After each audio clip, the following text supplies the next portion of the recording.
Hello physics students, and welcome to this video about rotation and inertia. We're going to look at three concepts: the center of mass of an object, the moment of inertia for the object, and rotational equilibrium. You can see that if we throw a hammer in the air, there is a special point around which this hammer is rotating, if gravity is the only force acting on it, that is. And that point is called the center of mass. We consider in physics the point that the center of mass is the point at which all the mass of the body can be considered to be concentrated when we're analyzing its translational motion. And because of that, you can see that when we trace out the path that the center of mass follows, it follows a parabola, which is what we'd expect for translational motion. Now let's talk about the moment of inertia. If you'll remember, inertia is the concept that an object resists changes in motion. When we are talking about the moment of inertia, we are talking about an object resisting changes in rotational motion. That's what we're talking about. So here, the moment of inertia, tendency of a body that's rotating about a fixed axis to resist a change in its rotational motion. It's very similar to mass. Remember that mass resists changes in translational motion, and the moment of inertia resists changes in rotational motion. But the moment of inertia is different from mass in these respects. Mass is an intrinsic property of an object, and the moment of inertia is not. It depends on an object's mass and the distribution of that mass around the object. Obviously, like a bowling pin or the hammer in our previous frame, the distribution of that mass is going to matter a lot for our rotational motion. We know that the moment of inertia is greater when the mass is further from the axis of rotation. So there is a greater resistance to a change in rotational motion when the mass is not close to the center of mass. Now let's look at how Newton's second law applies to translational and rotational motion. Remember that when a net force acts on an object in translational motion, that will produce some change in the object's motion. It will produce acceleration, and that object's acceleration will depend on its mass. When we talk about rotational motion, we talk about net torque acting on the object. And when a net torque acts on an object, that will produce a change in the object's rotational motion, which will depend on its moment of inertia. So let's look at how we calculate moments of inertia. Basically, there are tables that will give you some simple formulas for common shapes and when you're calculating moments of inertia. And here we have several shapes: a hoop about an axis of symmetry, and in this case, that would be a very thin hoop. This is also a thin hoop, but it's rotating about the diameter. For this shape, this is a solid cylinder.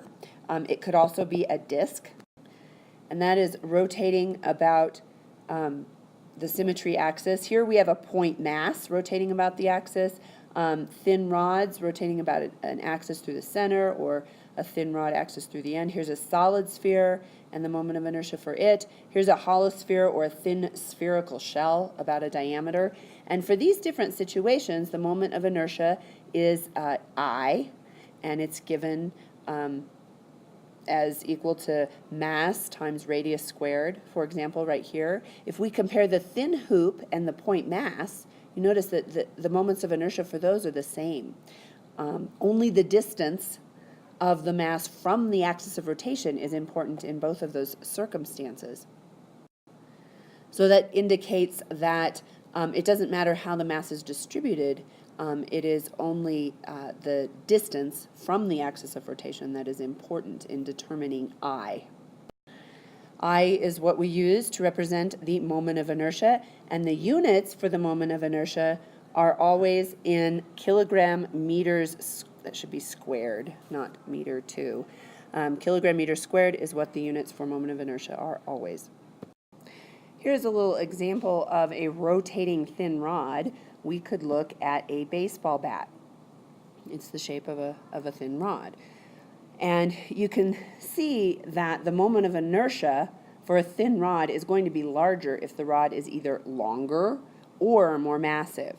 But also you can see that if you hold the bat at one end, the moment of inertia is only 1/3 times ml squared, as opposed to holding the bat in the middle, the moment of inertia is going to be 1/12 times ml squared. So the moment of inertia decreases if you were to hold the baseball bat closer to the center rather than at one end. And sometimes a baseball player might do this if the bat is too heavy or too large.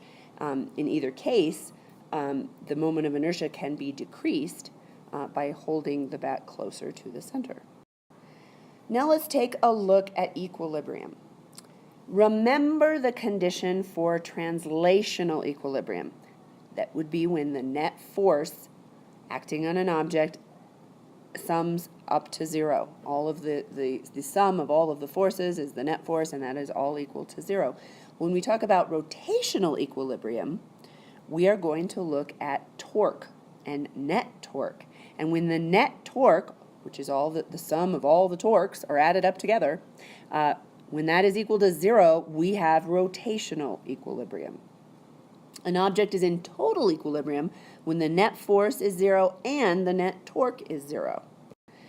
When we actually calculate this and when we determine the net torque, something to note is that you first have to choose an axis of rotation to be able to calculate the torque of something. And something convenient is that any axis can be chosen. The resultant torque of an object in rotational equilibrium is going to be independent of where the axis is placed. So you can choose any axis of rotation that you want when you make those calculations. Let's take a look at an example together. A uniform 40.0 Newton board supports two children, one weighing 510 newtons and the other weighing 350 newtons. The support is under the center mass of the board, and the 510 Newton child is 1.50 meters from the center. Where are we going to place the 350 Newton child to balance this system? Here's our little picture with what we know about our problem so far. We can also think of another force at work here, and that would be the force of the board itself. It's 40 newtons. And the distance, though, of this force would be zero because we assume that the mass is concentrated in the center if it's an equally if the force is equal and uniform throughout a structure or throughout an object, then its force, the distance or the location of the force would be the center of mass, and in this case we have the center of mass being right in the center of our board, and we're going to choose this for our axis of rotation. When this is the axis of rotation, the distance for force number 3, which would be 40 newtons of the board, is going to be 0. So that will not affect our equation at all. I'm going to set up my equation for net torque. It's going to include force times distance, the torque for object 1, and that would be force 1 times distance 1. And I'm going to subtract force 2, distance 2. And the reason I'm going to do this is because if you'll remember, the torque from object 1, and that's this one right here, is going to act in such a way that it will cause counterclockwise motion. The force, the torque for object 2, the force and the distance for object 2, we're going to place him on the other side, and his torque is going to cause clockwise motion. So it should receive a negative value for the torque. So my net torque is going to include both of this whole equation, and I also know that my net torque is equal to 0 because we are talking about where we're going to place this child so that the system is balanced or in equilibrium. Now I'm just substituting values in for the terms in this equation, and I can solve for my D2 or distance 2, which is what I want to know where I'm going to place this child. And I get 2.2 meters from the center that child should be placed so that our board will be in equilibrium. Now the second question, how much force does the support exert on the board? I can use the equation for net force, which I know is 0, and I can look at each of the forces. I have force 1 due to object 1, and that's going to be negative because that will be in a down direction. I'm going to also add my force 2, and it will be negative because the child is exerting a force in the downward direction. I also have force 3, and force 3 is going to be, let me write that here, force 3 is the force of the board itself, and it will be in a downward direction, so that will be negative as well. And now I'm going to add, what is the force of the support on this? It is going to be positive because it's being exerted in a positive, an up direction. And those are all going to equal 0, the sum of them. When I plug those values in, my equation will end up looking like this, and I can simply solve for the force of the support.